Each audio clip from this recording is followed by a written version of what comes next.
ഒരു മൂവി കാണാൻ പോയി. ഞാനൊരു മാർവൽ ഡൈഹാർഡ് ഫാൻ ആയതുകൊണ്ട് തന്നെ ഞാൻ ഇവരെയും കൂട്ടിയിട്ടാണ് മൂവി കാണാൻ പോയത്. മാർവലിന്റെ മൂവി ഞാൻ തിയേറ്ററിൽ വന്നിട്ട് ഒറ്റൊന്നും പോലും മിസ് ചെയ്തിട്ടില്ല എന്നാണ് എൻ്റെ ഒരു ഇത്.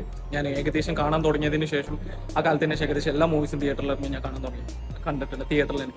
സോ അതിൻ്റെ ഒരു എക്സൈറ്റ്മെന്റ് ഉണ്ട്. കുറച്ച് ലേറ്റ് ആയിട്ടാണ് മൂവി ഇറങ്ങിയതിന് ശേഷം കാണുന്നത്. പിന്നെ തിയേറ്ററിൽ പോയി നമ്മൾ ഫിലിം കാണണമെന്നുണ്ടെങ്കിൽ പോപ്കോണും കൂടെ ഒരു കൂൾ ഡ്രിങ്ക്സും നിർബന്ധമാണ്. ഞാനും എൻ്റെ ചെങ്ങായി ഏകദേശം ഫിലിം തുടങ്ങാൻ നേരത്താണ് അവിടെ എത്തുന്നത്. അതുകൊണ്ട് തന്നെ ഞങ്ങൾക്ക് കുറേ നേരം വെയിറ്റ് ചെയ്യാൻ വന്നില്ല. ഉള്ളിൽ ചെന്നിട്ട് 3D ആയിരുന്നു ഫിലിം. അതുകൊണ്ട് 3D ഗ്ലാസ് എടുത്തിട്ട് കുറേ ഷോ ഓഫ് കാണിച്ചു ഞങ്ങൾ രണ്ടുപേരും. ഈ മൂവിയിൽ ഇവിടുന്നാണ് നിങ്ങളുടെ അഡ്രിനാലിൻ പുഷ് ആവാൻ തുടങ്ങുന്നത്.